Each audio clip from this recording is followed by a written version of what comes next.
Hello friends, स्वागत है आपका वेबटेस्ट के एसएमएम पैनल वेबसाइट सीरीज के एक और न्यू वीडियो में। एंड आज के इस वीडियो में आप सीखेंगे कि कैसे आप अपने मेन एसएमएम पैनल वेबसाइट से चाइल्ड पैनल सेल करके आपके अर्निंग को 10x बूस्ट कर सकते हैं। तो सिर्फ सर्विसेज सेल करके पैसा कमा रहे हो एंड नेक्स्ट लेवल कुछ अर्निंग करना चाहते हो अपने एसएमएम पैनल से, तो इस वीडियो में जो स्टेप्स एंड मेथड्स बताए जाएंगे उनको अच्छे से फॉलो करिए एंड उसको अप्लाई कीजिए आपके वेबसाइट पे। ये गारंटी है कि आप अच्छा खासा प्रॉफिट जनरेट करना चालू कर देंगे एसएमएम वेबसाइट की फील्ड में। सो जिनको नहीं पता कि चाइल्ड पैनल क्या है, उनके जानकारी के लिए मैं बता दूं कि चाइल्ड पैनल भी एक एसएमएम पैनल वेबसाइट ही होती है। चाइल्ड पैनल में फर्क सिर्फ इतना है कि जो मेन वेबसाइट होती है सिर्फ उसी की सर्विस वो child panel buy and sell कर सकता है। सो इसमें ज्यादा से ज्यादा प्रॉफिट किसका होता है? मेन एसएमएम पैनल का, जो चाइल्ड पैनल प्रोवाइड कर रहा है। अगर सोचो आपने आपके बैकग्राउंड में ज्यादा नहीं सिर्फ 10 चाइल्ड पैनल रन कर दिए एंड वो 10 चाइल्ड पैनल अच्छा खासा ऑर्डर लेके आ रहे हैं आपके पास, तो प्रॉफिट किसका है इसमें? आपका ही है ना। तो चाइल्ड पैनल को सेल करने के लिए क्या क्या रिक्वायरमेंट्स होंगी? तो पहला रिक्वायरमेंट है वो है multi domain web hosting. Market में ढेर सारी वेबसाइट्स हैं जो कि बहुत ही सस्ते में भी multi domain web hosting provide करते हैं। उनमें से कुछ लिंक आपको डिस्क्रिप्शन में मिल जाएंगे, तो वहां से आप बाय कर सकते हैं। जब आप multi domain web hosting purchase कर लेंगे तो उस पर आप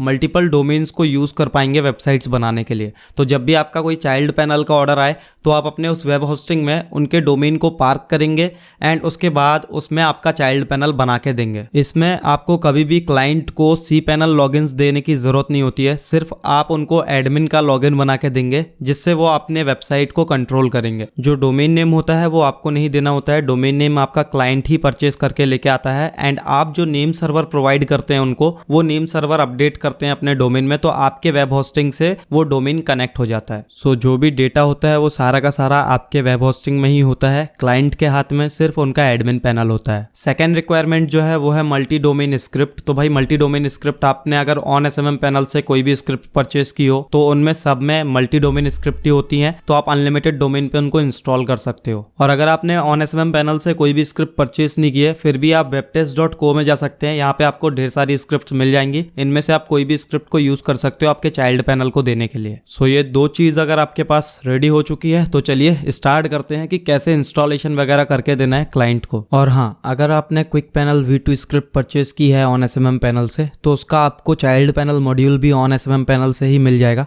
तो कांटेक्ट करके उनसे ले लें। तो चलिए सीख लेते हैं चाइल्ड पैनल इंस्टॉल कैसे करना है। तो सबसे पहले आपको आपके सी पैनल में आ जाना है एंड यहाँ पे आपके क्लाइंट का डोमेन को पार्क करना होगा आपके वेब होस्टिंग में। तो सिंपली एड ऑन डोमेन पे क्लिक करेंगे तो यहाँ पे आपके जो क्लाइंट का डोमेन नेम होगा, जिस डोमेन नेम से उसने परचेस किया आपके पास चाइल्ड पैनल, वो सिंपली आपको यहाँ पे डालना है एंड यहाँ पे आपको जैसे देख सकते हैं पब्लिक HTML/, तो यहाँ पे एक आप फोल्डर बना सकते हो जिस फोल्डर में आप जितने भी आपके चाइल्ड पैनल है उनको आप रख सकते हो। ठीक है, तो यहाँ पे एक डायरेक्टरी और आप बना सकते हो, जैसे कि मैं यहाँ पे डाल रहा हूँ एज वी चाइल्ड। तो इसके अंदर ये जो फोल्डर है / आपको वापस लगा देना है डोमेन से पहले, तो ये जो फोल्डर है ये ऑटोमेटिक क्रिएट हो जाएगा अगर आप फर्स्ट टाइम कर रहे हो। अदरवाइज आप ऑलरेडी इंस्टॉल कर चुके हो एंड सेम इंस्टॉल कर रहे हो तो आपका पहले से इसी तरीके से फोल्डर यहाँ पे होगा। तो मेरा पहले से है, सो इसी तरीके से आपको सिंपली जो भी डिटेल्स है उसको फिल करके डोमेन को ऐड कर देना है। डोमेन ऐड करने के बाद सेकंड आपका स्टेप होता है वो है डेटाबेस। तो MySQL डेटाबेस विजार्ड, इस पे आप आएंगे। इसमें आने के बाद आपको स्टेप बाय स्टेप सारे डिटेल्स देखने को मिल जाएंगे, 1 by 1 आप डेटाबेस क्रिएट कर लोगे। तो सिंपली यहाँ पे आपको सबसे पहले यहाँ पे डेटाबेस का नेम डालना होगा। यहाँ पे जो है आप एक डेटाबेस यूजर नेम बना लो, एक नॉर्मल जो आपको ध्यान रहे कि आपके क्लाइंट इतने हैं। तो जैसे कि यहाँ पे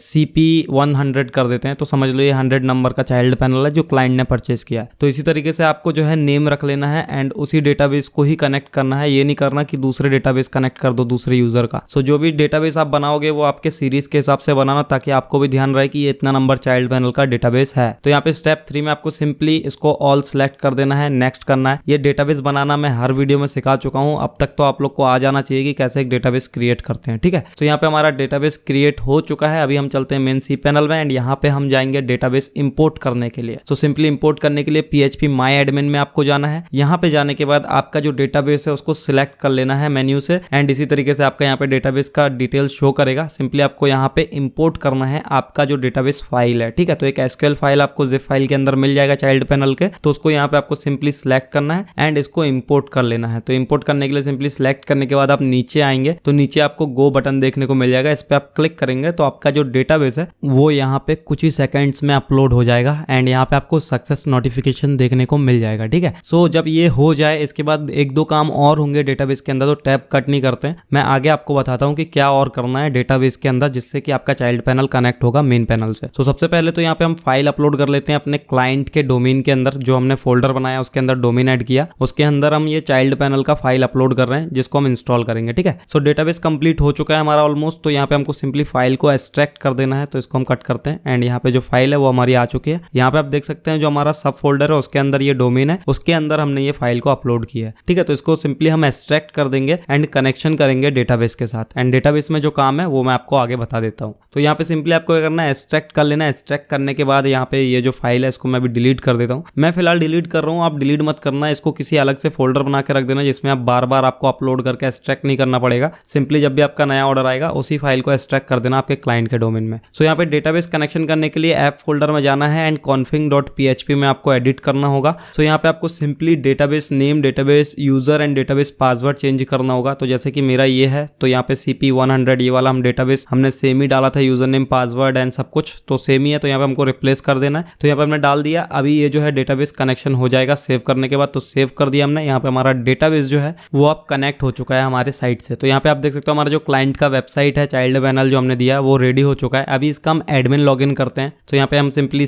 /admin डालेंगे। ओके, सो यहाँ पे हम एडमिन को लॉगिन कर लेंगे सबसे पहले। तो यहाँ पे हम यूजर नेम डालेंगे, यहाँ पे पासवर्ड डालेंगे, नेक्स्ट। ओके, सो यहाँ पे हमारा जो एडमिन अकाउंट है वो लॉगिन हो चुका है। ये आपके क्लाइंट के होंगे, जो आपका क्लाइंट होगा वो इसी तरीके से ये सारा कुछ कंट्रोल कर पाएगा जो भी यहाँ पे ऑप्शन दिए गए हैं। ठीक है, सो यहाँ पे जनरल सेटिंग्स में हम प्रोवाइडर्स में आते हैं एंड देखते हैं कि क्लाइंट API ऐड कर सकता है कि नहीं। तो यहाँ पे क्लाइंट आपका API ऐड नहीं कर पाएगा, वो सिर्फ यहाँ पे API की चेंज कर पाएगा, जो कि आपका मेन पैनल होगा उसी अकाउंट से वो निकाल के API की वो यहाँ पे पेस्ट करेगा, तो उसका API यहाँ पे कनेक्ट हो जाएगा। ठीक है, सो ये जो मेन API है ये बाय डिफॉल्ट डाला होगा आपके डेटाबेस में, तो डेटाबेस से आपको ये चेंज करना होगा, नहीं तो सोशल बाजार ही शो करेगा वहाँ पे। ठीक है, तो API जो है आपको यहाँ पे मस्ट चेंज करना है अगर आपको आपके मेन पैनल से कनेक्ट करना है। सो डेटाबेस का जो फाइल होगा उसके अंदर आपको ये सर्विस API जो है इसके अंदर आपको ये डोमेन देखने को मिल जाएगा, socialbazaar.in है। ठीक है, एज अ सोशल बाजार का कोई चाइल्ड पैनल खरीद रहा है तो ये डेटाबेस सही है इसके हिसाब से। अदरवाइज जैसे कि मेन पैनल ही समझ लो SMM पॉइंट्स है, तो उसका इसी तरीके से URL यहाँ पे डला होना चाहिए।